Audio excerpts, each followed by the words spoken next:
आपके लिए कोई बोलता है कि आप कहीं के लिए चलोगे, तो आप बोल सकते हो आई have a certain commitment which I can't overlook. यहाँ पर हमने ओवरलुक को पढ़ा।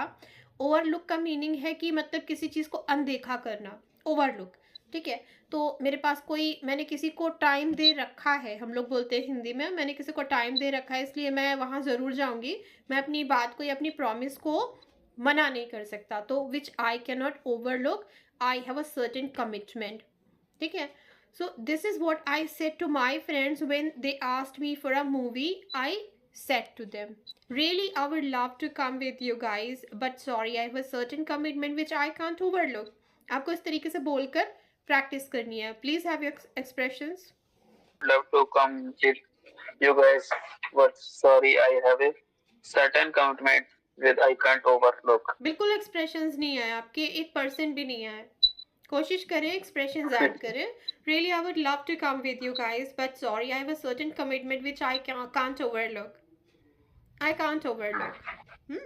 कोशिश करें। ओके कि हमारे कौन कौन सी चीज़ें होती हैं जो हम उनसे कंफर्म करते हैं।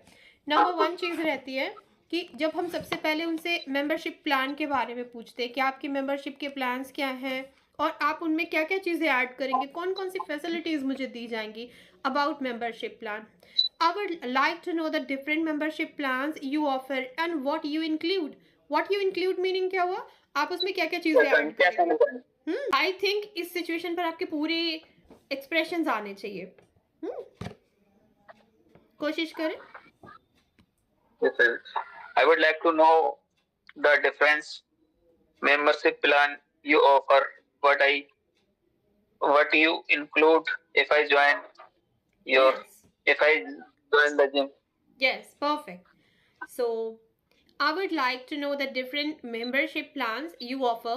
You offer मतलब जो मुझे ऑफर कर रहे हो, Yes, कर रहे हो, यू आर ऑफरिंग के बजाय ध्यान देने चीज़ें हैं ये कि यू ऑफर, जो आप ऑफर करते हो, मतलब सिर्फ मुझे नहीं ऑफर कर रहे हो, आप जो करते ही हो सबको। So I would like to know the different membership plans you offer and what you include, और क्या आप इंक्लूड करते हो। अच्छा, हमने यहाँ पर सिचुएशन जिम की क्लियर की है, लेकिन और भी कोई जगह ये सारे सेम एक्सप्रेशंस हम ऐड कर सकते हैं जब हम उनकी फैसिलिटीज़ के बारे में पूछ रहे हो, उनके मेंबरशिप प्लान्स के बारे में पूछ रहे हो। नेक्स्ट है if you want to have a look at the gym. जब आप जिम को थोड़ा देखना चाहते हो हर साइड से, तो आप बोल सकते हो could you please show me around the gym. Show me around, कई बार हम शो मी तो बोलते हैं कि could you please show me your gym, ये तो बोल सकते हैं। अराउंड का मतलब है पूरा चक्कर लगाना, ढंग से देखना, कोना कोना, दैट इज अराउंड को यहाँ इंक्लूड करा रहा है। Could you please show me around the gym. क्या मुझे पूरा उनका दिखाएंगे? यस। अच्छा, सपोज आपके फ्रेंड ने कोई शोरूम बनवाया है, आपके भाई ने कोई बिजनेस स्टार्ट किया है, आपके कोई दूसरे फ्रेंड ने कोई स्कूल खोला है, ज़रूरी नहीं हम सिर्फ जिम के लिए यहाँ पर शो मी अराउंड का यूज़ कर सकते हैं, बाकी सारी जगह यूज़ कर सकते हैं। Could you please show me around your showroom. हमने ये भी सीखा है ना कि that's a huge leap forward. जो हम किसी को बधाई देते हैं तो ग्रेट स्टफ बोलते हैं, that's a huge leap forward. हम इन सारे लाइंस को यहाँ पर ऐड करके किसी को कॉन्ग्रेचुलेट सकते हैं, बिना कॉन्ग्रेचुलेशंस बोले किसी को कॉन्ग्रेचुलेट कर सकते हैं। Okay, if you want to take a review seeing someone fit in the gym. जब आप किसी को देखते हो बहुत फिट है कोई पर्सन, और आप उसको कॉम्प्लीमेंट करना चाहते हो और उससे पूछना चाहते हो कि आप इतने फिट कैसे हो गए। So, for how long have you been hitting the gym? For how long have you been hitting the gym? हम इस तरह से बोल सकते हैं।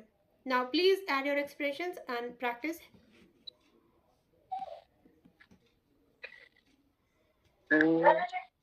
For how long? For how long have you been hitting the gym? Yes, ma'am. For long, how have you been For how hitting the long? gym? For long how नहीं? Yeah. For how long have you been hitting the gym?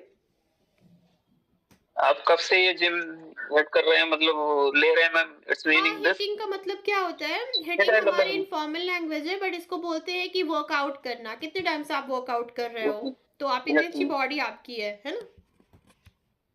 For long, how long you have been working हो सकता है, hitting the gym। आप कितने लंबे समय से gym कर रहे हैं? यस। Yes, ma'am. अच्छा, हाउ लॉन्ग का मतलब हर समय कितने लंबे समय से नहीं होता है। हाउ लॉन्ग का मतलब आप ड्यूरेशन पूछ रहे हो कि कब से। सिंस व्हेन जो Yes, ma'am, बोलते हैं ना, duration. बिल्कुल वही ये हाउ लॉन्ग होता है, वही ऐसा वो नहीं कि हाँ, ऐसा नहीं कि how how long long since बोला आई तो नो कितना लंबा। Hmm, okay. Yes ma'am. Next है, if you need trainers help, कई बार हमें ट्रेनर्स की हेल्प चाहिए होती है, could you please spot me. Spot me मतलब जहाँ मैं जा रही हूँ वहां आप मुझे जरा चेक करोगे, जैसा मैं कर रही हूँ स्पॉट करेंगे, मतलब यहाँ आकर देखेंगे। Could you please spot me, क्या आप प्लीज आप यहाँ आकर देखेंगे। नेक्स्ट है, if you are confused about using any particular machine, could you please show me how to use this machine. could you please show me how to use this machine, हम इस तरह से पूछ सकते हैं। नेक्स्ट है, if you want your trainer to check your form, हो सकता आप स्क्वाट कर रहे हो और एक्सरसाइज कर रहे हो, एक्सरसाइज कर रहे हो, तो हो सकता है आप श्योर नहीं हो कि क्या ये सही फॉर्म है या फिर गलत हो रहा है, तो could you please check me, could you please check me if my form is correct. Check me बोल सकते हैं, could you please check if my form is correct, हम ये भी बोल सकते हैं। Could you please check me if my form is correct, या could you please check if my form is correct। please have your practice, practice तो बहुत please tell जरूरी मी। है। बिना यस प्रैक्टिस मैम। के आप नहीं बोल पाएंगे, है ना, कितना भी आता हो आपको ये याद यस आएगा कि मैम ने कुछ पढ़ाया था, लेकिन वो कुछ क्या है वो बिल्कुल आप भूल जाओगे। तो आप 1 से 2 बारी 3 बारी प्रैक्टिस जरूर करें। Could please you please speak it. check if my form is correct? If it is not correct, so please tell me या how should I take it? या okay, please let me know, हम ये भी बोल सकते हैं। हाँ, next है, would you mind if I join you for a workout. कोई पर्सन हो सकता है, ये थोड़ा सोच करके सामने वाले से पूछें, लेकिन आप किसी को ज्वाइन करने का मतलब है साथ में किसी की एक्सरसाइज करना। So would you mind if I join you for exercise या फॉर वर्कआउट, हम इस तरह से बोल सकते हैं। ओके, तो इस तरीके से आज मैम पीडीएफ हमने भेज देना। हम्म पीडीएफ सेंड कर देना। या श्योर ओके, तो आज हमने जिम की सिचुएशन क्लियर की है। एक छोटी सी सिचुएशन और क्लियर की है जहाँ पर हमारे फ्रेंड्स हमें अपने साथ आने के लिए बोल रहे हैं, लेकिन हमने किसी को कमिट कर रखा है, तो हम कैसे बोलेंगे। प्लीज आप अपनी प्रैक्टिस जरूर करें, अदरवाइज इन सिचुएशन पर आप आउट ऑफ वर्ड हो सकते हो। So I will catch you next yes meeting ma'am. And